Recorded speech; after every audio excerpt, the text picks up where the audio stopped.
여호와의 손에서 나오는 은혜의 심판이라는 제목으로 하나님 말씀 선포하도록 하겠습니다. 여러분, 우리 인생의 삶에서 인생의 삶의 때가 다 중요하죠. 인생의 초반도 중요하고 중반도 중요하고 후반도 중요합니다. 그런데 다 중요한데, 처음도 중요하고 과정도 중요하고 결말도 중요한데, 중요도를 따지면 처음이 중요할까요? 결말이 중요할까요? 여러분, 시작이 중요할까요? 마지막이 중요할까요? 여러분, 20대 30대를 화려하게 살다가 스포츠카를 포르쉐를 타고 인생을 막 살다가 쫄딱 망해가지고 70대 80대를 정말 힘들게 사는 게 좋을까요? 20대 30대 40대 열심히 고생하다가 7, 80대 스포츠카 탁 타고 다니면서 사는 게 좋을까요? 뭐가 더 좋을까요? 사실은 똑같은 20년을 누리는 거예요. 똑같은 20년을 누리는 건데 뭐가 더 좋을까요?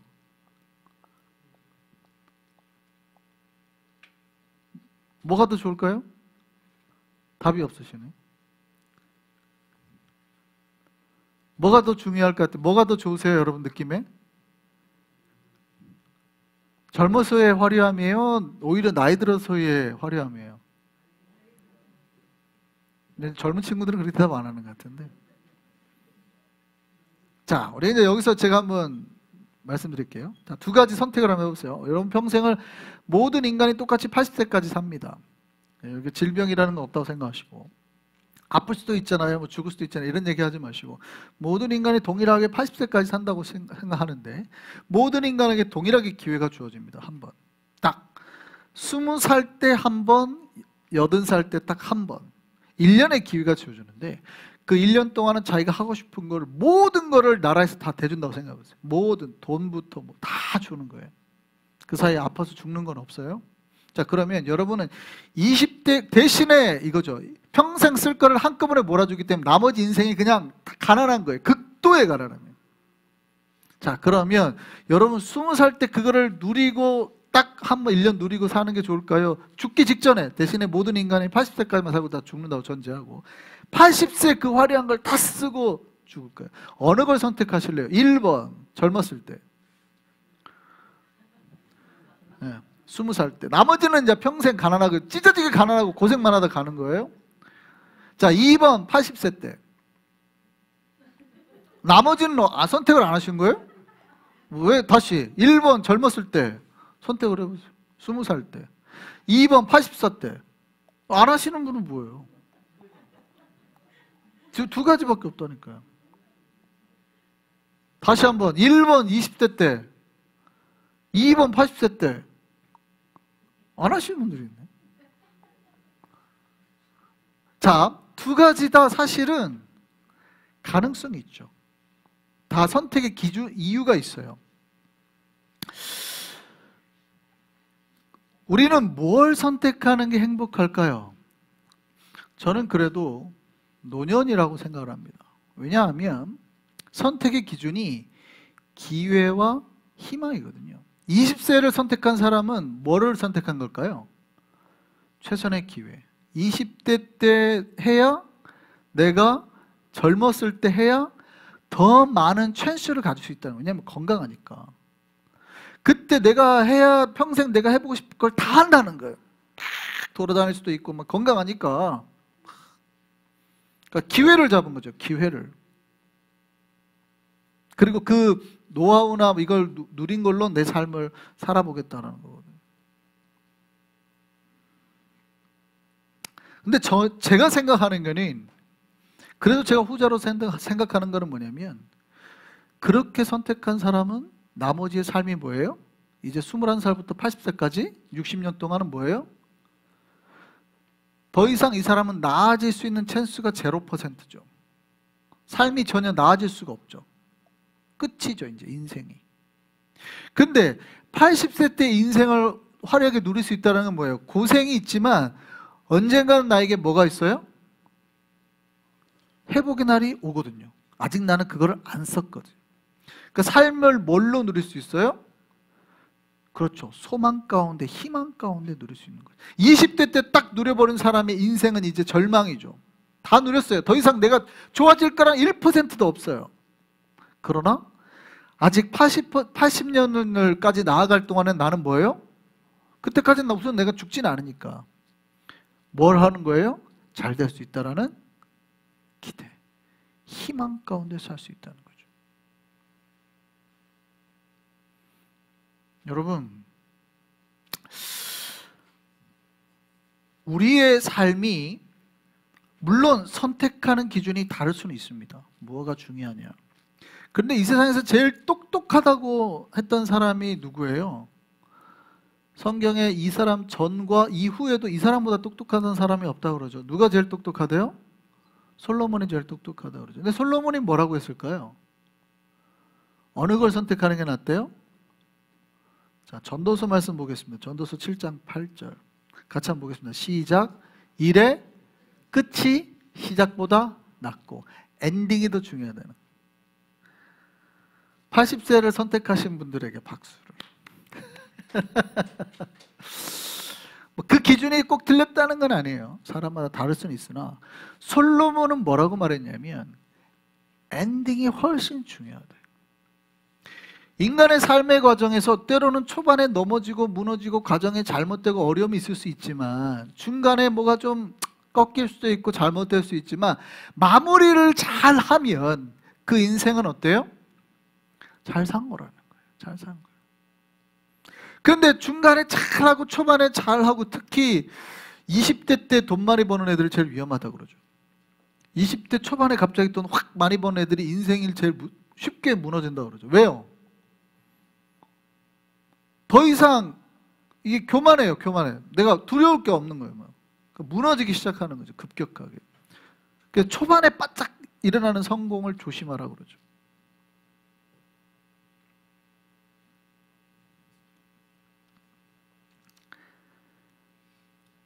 처음에 잘했고 중간을 잘했는데 마무리를 잘못하게 되면 그 사람의 인생은 뭘로 기억이 되냐면 사람들에게 잘못된 걸로 기억이 된단 말이죠. 여러분, 신앙도 마찬가지입니다. 신앙은 처음에도 중요하고 과정도 중요하고 결말도 중요해요. 다 중요해요. 그런데 정말 중함의 경중을 놓고 보자면 사실은 처음보다는 마지막이 더 중요해요. 처음에 조금 우리가 신앙생활 잘 못하고 잘 모르고 실수도 하고 이럴 수 있죠. 그런데 마지막을 잘 마무리한 사람은 사람들 기억에 뭐예요? 잘 살았다 이렇게 기억하죠. 그런데 중간에 잘하고 중간에 열심히 하고 했는데 마지막을 망친 사람은 뭐예요? 이거는 사람들이 그러니까 열심히 신앙생활 했는데 갑자기 노년에 배교를 한다 할지 하나님을 안 믿는다 할지 갑자기 이렇게 나오면 어떻게 되는 거예요? 그 사람이 구원을 받아요? 안 받아요? 구원 받을지 안 받을지 모르죠. 오히려 초기에 흔들렸어도 마지막에 죽기 직전에 하나님 앞에 확실하게 믿음 가운데 확신을 가지고 가면 그 사람은 구원 받았다 그러잖아요. 여러분, 신앙은 뭐가 중요해요? 그래서 마무리가 중요해요. 마무리가. 처음에 잘하는 것과 마지막에 잘하는 것 중에서 어느 것이 더 어려워요? 마지막에 잘하는 게 훨씬 어렵습니다. 처음에 잘하는 사람은 아까 뭐라 했어요? 쉽게 교만해진다 그랬죠. 처음에 잘 되기도 어렵죠. 처음에 잘 되기 위해서 그 시절을 막 다 에너지를 쏟아부어야 되니까 그것도 쉬운 일은 아니에요. 그런데 마지막이 잘 되기 위해서는요, 이게 무슨 얘기냐면 처음에 못했다가 마지막에 확 잘 되기가 쉽지 않잖아요. 이게 확 쉽지 않아요. 그 얘기는 뭐냐면 마지막에 잘 되려면 처음에 내가 확은 못했지만 조금 내가 잘됨을 향해서 나아갔다는 거거든요. 그리고 어느 순간 잘 됐으면 그 잘된 때부터 계속 잘됨을 유지해야 이게 잘 되는 거예요. 예를 들어서 내가 40살에 잘 됐다고 생각해 보세요. 20살 때부터 20년을 열심히 노력해서 이제 40살에 어느 정도 안정기를 찾았다고 해보세요. 근데 내가 70세, 80세까지 잘 돼야 될 거 아니에요. 그럼 80세까지 잘 되려면 40세 때 잘 되는 거를 80세까지 어떻게 해요? 유지를 해야 잘 되는 거예요. 그러니까 20대 때 확 잘 되는 것보다 80세 때 잘 되는 게 훨씬 어렵죠. 훨씬 어렵습니다. 내가 잘 되는 거를 지켜나가야 진짜 그 잘됨이 내게 되는 거죠. 여러분, 한국에서 유명한 연예인이 있어요. 유재석 씨. 유재석 씨한테 보통 국민이라는 단어를 붙이죠. 굉장히 대중적이고 이런 연예인에게 붙이는 거의 뭐 국민적인 연예인이라 그러잖아요. 왜 유재석 씨가 이렇게 한국인들한테 인정을 받고 왜 이렇게 인기가 있을까요? 다른 연예인을 건들 때는 뭐 그냥 연예인이 정치에 넘어가지만 대한민국에서 유재석 씨를 건들면 그 정치권이 무너질 정도죠. 정치권이 아예 사라질 정도예요. 그 정당 자체가 없어질 만큼 유재석 건드렸다가 큰일 나죠. 왜 그런 유재석 씨가 이렇게까지 인기가 있을까? 왜 그럴까요? 대중이 왜 그렇게 인정을 해주는 거예요? 유재석 씨 나이가 저랑 같습니다. 이거 50이란 얘기죠. 그런데 이 사람이 대략 30살 때부터 인기를 얻었어요. 물론 그 30대 때 좀 넘어간 것 같긴 한데 지금까지 대한민국 탑을 유지하고 있다는 거예요. 연예인이라는 연예계라는 게 왜 연예인 되지 말라고 그래요? 잘 될 때는 막 몇십억을 벌고 촥 올라가는 것 같은데 인기가 거의 1년을 넘어가는 사람이 거의 없죠. 가수 같은 경우도 한 달, 두 달 딱 사라져버리죠. 혹시 여러분 롤리롤리 아세요? 이 가수? 지금 나와요, 안 나와요? 모르죠. 지금 거의 또 인기가 그때 막 깨는 것 같은데 순식간에 사라졌죠. 그러니까 연예인을 하지 말라고 왜 부모들이 자꾸 말려요? 그때는 인기를 얻는 것 같은데 두 달 만에 사람이 잊혀지는 거거든요. 수입이 없어요. 유재석 씨는 30살에 얻었던 탑의 인기를 50살까지 가죠. 앞으로도 더 갈 거라고 예측이 됐죠. 그렇기 때문에 사람들이 인정을 해주는 겁니다. 한 번도 그게 흔들리지 않고 갔다는 거, 이게 훨씬 어렵죠. 여러분, 마지막을 잘한다라는 거는 그 모든 과정 가운데서 실수 없이 지금까지 왔다는 거거든요. 그래서 어려운 거예요. 여러분, 신자들이 기억해야 될 거는요, 뭐냐면 하나님 앞에 우리가 이렇게 신앙으로 천천히 가도 쌓아 올리잖아요. 이 쌓아 올린 거를 여러분 쌓는 것보다 무너뜨리는 게 훨씬 쉬워요. 쌓는 게 훨씬 어렵죠. 이 쌓아 올린 거를 쉽게 무너뜨리지 말라는 겁니다. 따라 하시죠. 어렵게 쌓아 올린 거를 쉽게 무너뜨리지 말자. 여러분, 신앙을 세워나가는 일이 참으로 어려운 일입니다. 여러분, 주님의 말씀을 이해하고 깨닫는 데에도 많은 시간이 걸립니다. 주님의 말씀을 우리는 그냥 처음에 예수 그리스도를 딱 믿는다고 하면 그게 처음과 마지막이라고 생각을 하지만 사실은 그때부터 이제 주님을 영접하고 하늘의 문이 열리잖아요. 딱 정말 주님을 만나면 새로운 세계가 확 열리잖아요. 그러면 내가 우주를 깨달은 것 같은 느낌이 들거든요. 막 그럴 때가 있어요. 확 내가 모든 거에 막 이제 뭔가 확 한번 열릴 때가 있거든요. 다 아는구나. 하나님을 만났다. 뭐 이럴 때가 오거든요. 주님을 만나면. 그러면 자기가 막 우주를 다 가진 것 같아요. 근데 천만에 신앙은 그때가 스타트죠. 이제 겨우 그때가 걸음마 처음 한번 된 거예요. 그때부터 하나님을 알아가기 시작하는 거거든요. 그때부터. 그러니까 하나님을 알아가는 게 얼마나 어려운지 말씀을 통해서 하나님이 이런 하나님이며 차근차근 어떻게 역사하시가 하나하나 알아가는 거예요. 하나하나. 그렇게 말씀을 이해하고 깨닫는데 오랜 시간이 걸립니다. 제가 매일 성경을 보고 목사를 20년을 했지만 아직도 말씀보다 깨달을 때가 있거든요. 제가 성경 공부와 설교 준비하다가 막 깨달으면 맞아, 이거 이런 거였어 막 할 때마다 뭐 놀랍고 막 새롭거든요. 그러니까 아직도 모른단 말이죠. 아직도 모르는 천지죠, 천지. 근데 그럴 때마다 막 감동을 받거든요. 그렇게 말씀 하나하나 알아가는 게 얼마나 어려운지 몰라요. 그렇게 어렵게 말씀을 이제 이해하고 깨달아가는 거예요, 수십 년 동안. 그러면 그게 신앙의 시작이냐? 제가 말씀을 드렸죠. 여러분, 신자들이 오해하는 게 말씀을 아는 것과 훈련하는 게 다르다고요. 그러니까 여러분, 말씀을 안다, 그거는 이제 말씀을 알고 이해하고 깨달은 정도는 뭐냐면 내 머릿속에 있는 거예요. 근데 그거를 신앙이라고 하진 않죠. 신앙은 그게 훈련되어져야 되는 게 신앙이라고 그랬어요. 그게 무슨 얘기냐면, 제가 자전거 이유를 잘 들죠. 여러분이 자전거를 아무리 잘 알고 자전거 길이가 몇 센치고 두 바퀴가 어떤 원리로 돌아가는지를 알아도 여러분한테 자전거를 딱 던져주고 한 번도 안 타본 사람의 자전거를 타라고 하면은 타요, 못 타요? 못 타요. 신앙생활은 여러분이 자전거에 대해서 연구하는 게 끝나는 게 아니라 그 자전거를 타고 여러분의 삶을 누리면서 여기도 보고 저기도 보고 하는 게 신앙생활이잖아요. 그러니까 여러분이 한 구절을, 오늘 말씀을 위해서 태초에 말씀이 계시니라, 이걸 알았다고 해서 이게 신앙생활이 아니죠. 이 말씀이 내 삶의 역사가 되어서 막 깨닫고 변화되는 게 신앙생활이잖아요. 거기가 신앙생활인 거예요. 사실은 여러분이 신앙생활 잘하기 위해서 말씀을 외우라고 하는 거지, 말씀을 외우는 게 신앙생활은 아니잖아요. 그러니까 여러분이 그걸 누려야 되는 거예요. 그러면 여러분이 이제 외우고 수십 년 동안 공부하고 깨달았다 했던 거를 여러분 삶에서 체화시키는 거예요, 체화. 근데 이 체화시키는 과정이 얼마나 오래 걸리는지 몰라요. 이게 진짜 쉽지 않거든요. 우리가 거짓말하지 맙시다. 거짓말 해요, 안 해요?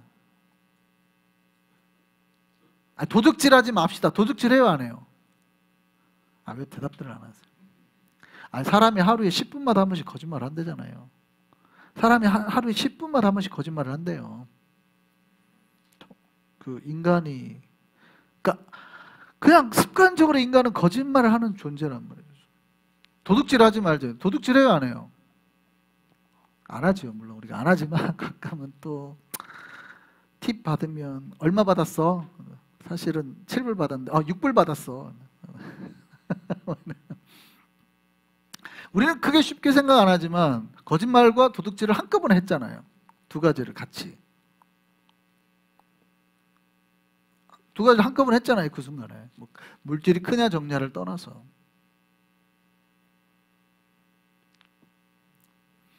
하나님의 말씀을 우리가 단순히 뭘 하면 된다 안 된다를 알고 있다고 해서 신앙생활이 아니라, 그거를 내가 안 하기 위해서 끊임없이 나를 변화시키고 노력하는 게 신앙생활이거든요.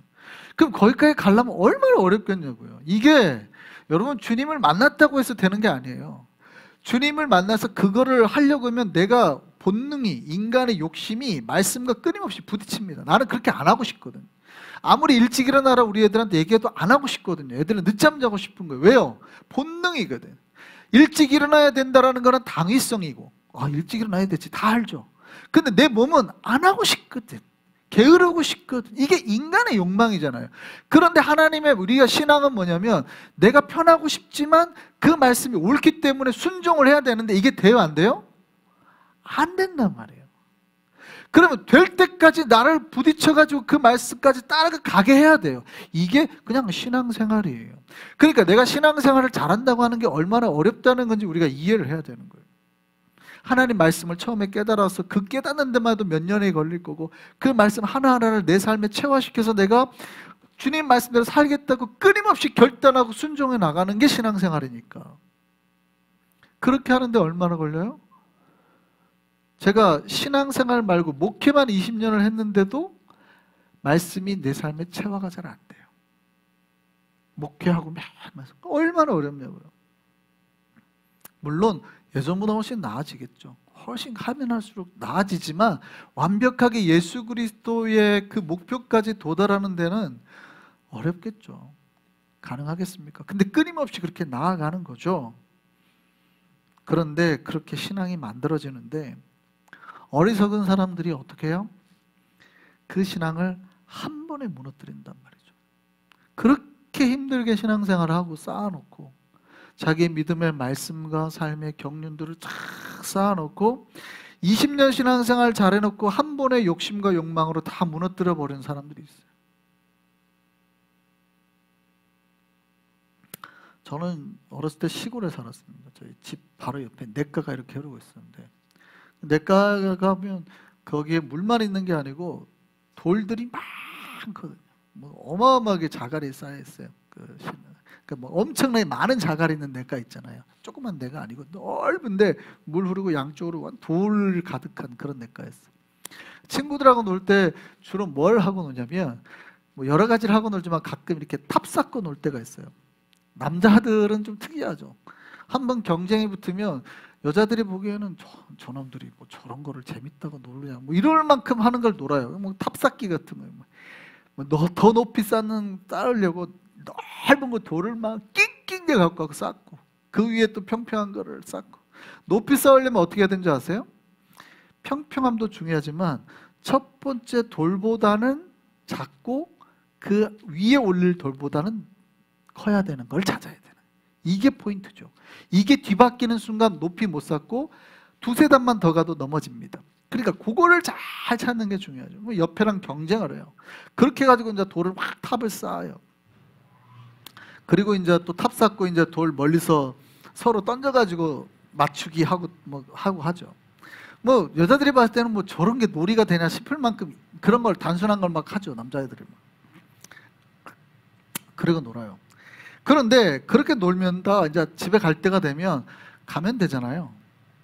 근데 친구들 중에 꼭 한 명이 뭐를 하냐면, 그거 쌓느라고 엄청 힘들었거든요.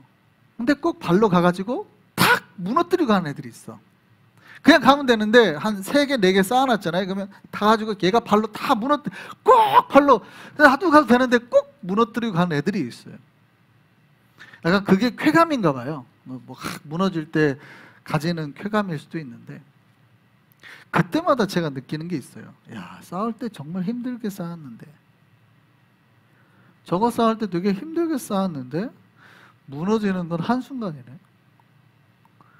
그거 쌓느라고 경쟁을 했단 말이에요. 저기서부터 돌을 막 안 굴러가는 거를 막 어떻게 막 굴러가지고 막 쌓고, 막 들고 와가지고 쌓고 뭐 이랬단 말이에요. 근데 친구놈이 발 한번 팍 하니까 그게 그냥 무너진단 말이죠. 신앙도 그와 같습니다.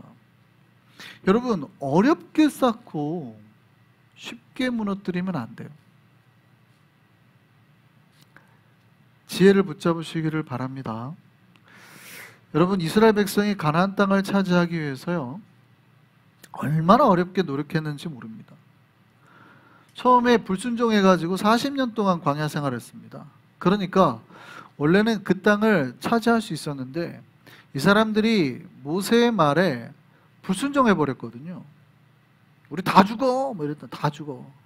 그때 하나님이 화가 나가지고 그래? 니네 다 죽어라 하고 하나님께서 어떻게 해요? 40년 동안 광야 생활을 하게 하셨죠. 그러니까 우리가 좋게 말해서 광야 생활이지 40년간 뭐 한 거예요? 노숙자가 된 거예요. 40년 동안 노숙자가 된 거예요.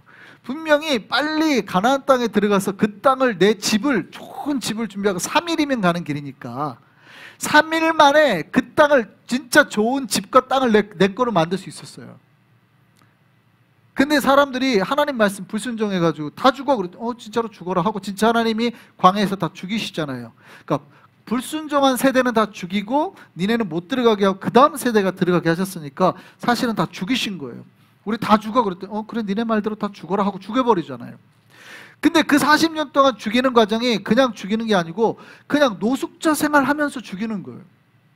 니네는 누릴 자격이 없다고 그러고 노숙자 생활하게 하시는 거예요. 그리고 새 뉴 제너레이션이 그 땅에 들어가는 겁니다. 근데 그들에게도 주님께서는 철저한 걸 요구하셨죠. 들어가기 위해서 할례, 요단강 건너가자마자 할례하게 하시고, 여리고성 할 때는 아무 말도 하지 마, 순종, 우리 다 죽어요, 아무 말도 하지 마, 그걸 하셨답니다.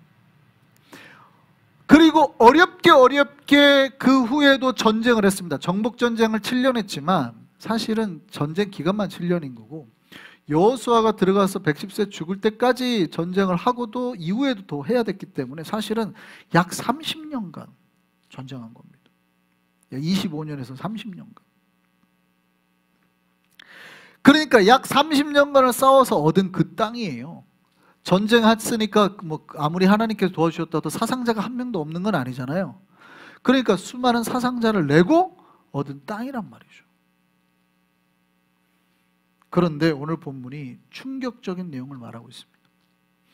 여호수아가 죽은 뒤에 이스라엘 백성이 얼마나 빠르게 망할 수 있는가. 그들이 그렇게 힘겹게 쌓아올린 그 땅 얼마나 빠르게 망할 수 있는지 보여주죠. 얼마나 빠르게 망할 수 있는지.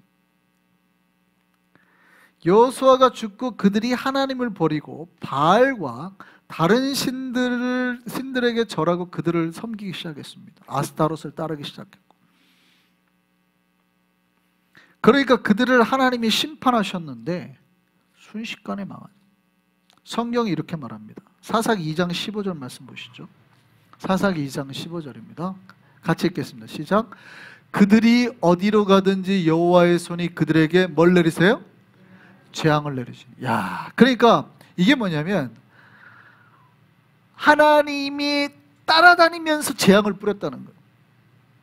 여기서만 재앙을 뿌리면 좋겠는데 여기 못 살겠어 옮기니까 거기도 뿌리고 또 옮기니까 거기도 뿌리고 얘네가 가가지고 잘해보려고 뭐 어떻게 해보려고 하는 데마다 따라다니면서 재앙을 뿌려버려요. 한국에서도 망했는데 안 돼가지고 뉴욕을 왔잖아요. 근데 뉴욕 왔을 때 하나님 또 뿌려요. 맨하탄을 해가지고 안 돼가지고 뿌렸더니 뉴저지 도망갔는데 뉴저지까지 쫓아가서 또 뿌려요. 재앙을. 가는 데마다 재앙을 뿌리더라는 거예요. 여러분 기억하셔야 돼요. 이 말이 얼마나 무서운 말씀인지 기억하세요. 원래 우리가 찬양할 때 너 어디 가든지 찬양 있잖아요.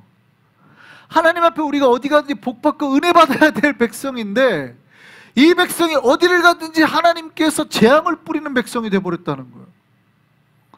그러니까 그렇게 급속도로 망하죠. 이게 망하는 게 제가 말씀드렸잖아요. 이 하나님의 은혜와 복을 누리기 위해서 얼마나 애썼는지 몰라요. 할래? 예. 순종해? 예. 요단강 건너자? 예. 가가지고 전쟁하자? 입 다물고 하자? 예. 그때 하나님이 얼마나 복을 내려주신지 모릅니다. 여러분 이스라엘 백성이 얼마나 복을 받았던 백성이냐면 요단 동편과 서편의 전쟁에서 그들이 어디로 가든지 여호와의 손이 그들과 함께해서 은혜를 내렸단 말이에요. 그 앞에 내용들이 그거예요. 그러니까 심지어 하늘에서 우박이 내려와 전쟁을 하는데 하나님이 막 은혜를 부어주니까 전쟁을 해갖고 싸워서 얘네가 싸워가지고 죽인 사람보다 하나님이 우박을 뿌려가지고 죽인 애들이 더 많다고 성경 기록하잖아요. 뿐만 아니라 이대로 쫓아가는데 쟤네 놓치면 우리 다 죽을 것 같은데 하고 여호수아가 기도하잖아요. 하나님 좀 어떻게 해주십시오. 태양도 멈추게 해주시고 달도 멈추게 해주십시오. 그때 하나님이 어떻게 해요? 태양아 멈춰라 달아 멈춰라 했더니 멈췄다는 거예요.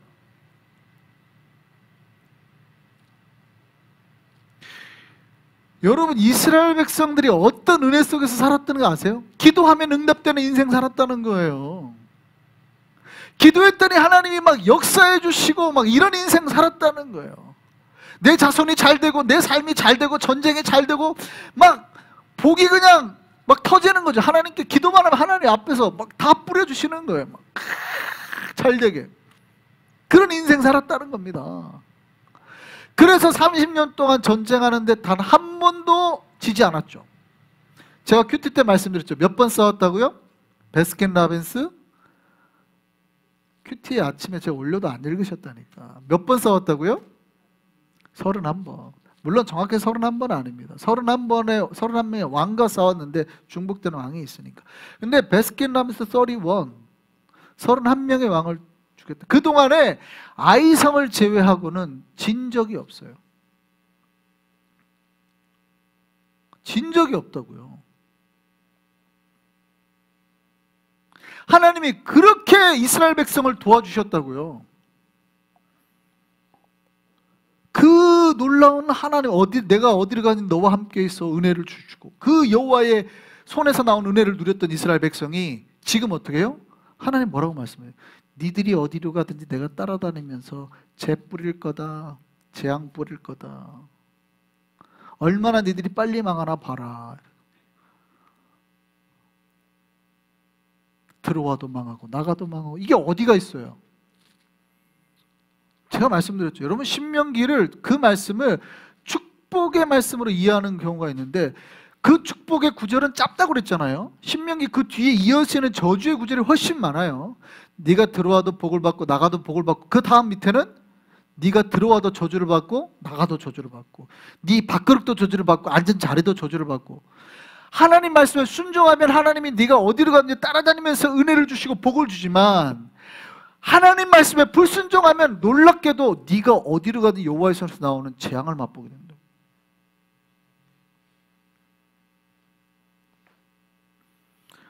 참 안타깝습니다. 안타깝습니다. 여러분 신앙이 뭐예요? 여러분 하나님 왜 믿습니까? 하나님 손에서 나오는 은혜를 맛보려고 하는 거 아닙니까? 하나님께서 우리에게 공식으로 그렇게 주셨어요. 그냥 너희가 내 앞에 순종하고 내 앞에 나오면 놀라지 말아라. 몇 왕이 연합해서 공격해도 이기게 해줄게. 아무도 너희를 넘어뜨릴 수 없다. 내가 너희와 함께해서 너희 앞에 우박을 던져버릴게. 태양도 멈출 때니 걱정하지 말아라. 니네가 반드시 이길 거다. 내 손에서 너희에게 은혜를 베풀어 줄 거다. 이게 하나님의 약속. 신앙생활 하는 자의 약속이에요. 약속. 신앙생활 하는 자들이 받는 약속. 우리는 그 복을 누리려고 신앙생활 하는 거 아닙니까? 할렐루야. 그 복을 누리시기를 소망합니다. 그렇게 누렸더니 땅을 받았죠.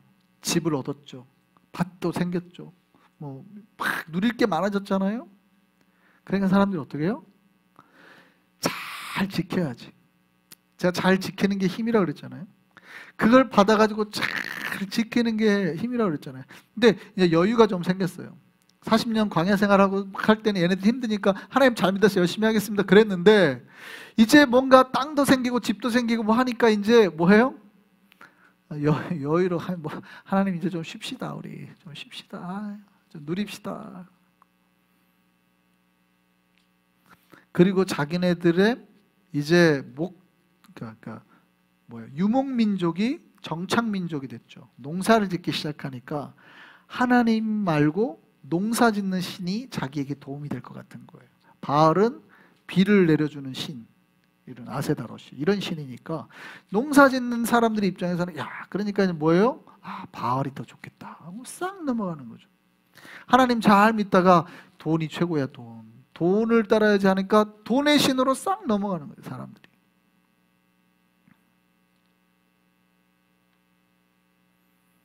그랬더니 잘 될 거라고 아스타롯 바알을 믿고 따랐는데 잘 됐어요? 안 됐어요?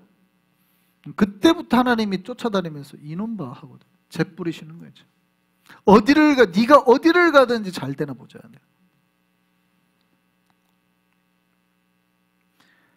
여러분 신앙은 하나님의 손에서 심판이 아니라 은혜가 나오게 하는 것을 믿으시기를 바랍니다. 하나님께서는 같은 손에서 재앙도 나오게 할 수 있고 은혜를 베푸시게 할 수도 있어요. 신앙은 하나님의 손에서 은혜를 기대하고 그 은혜 달라고 기도하는 거예요. 바른 순종 가운데 그 은혜를 누리고 살아가는 거예요. 우리가 그 은혜를 누리고 경험하는 백성 되기를 소망합니다. 물론 우리의 신앙이 항상 굳건한 건 아닙니다. 때로는 흔들리고 넘어지기도 하죠. 시험 당해서 어려움 겪기도 합니다. 하나님도 아세요 그거를. 그러나 그때마다 어떻게 하라는 거예요? 주님의 손 붙잡고 주님의 도우심 구하고 일어나면 주님께서 뭐를 주시는 거예요? 은혜를 주시는 거죠. 그러면 우리가 그렇게 기도하면 그때마다 주께서 항상 우리 편이 되어주실 것이고 우리 편에 서서 우리를 도와주실 것이고 그게 신앙이라는 거죠.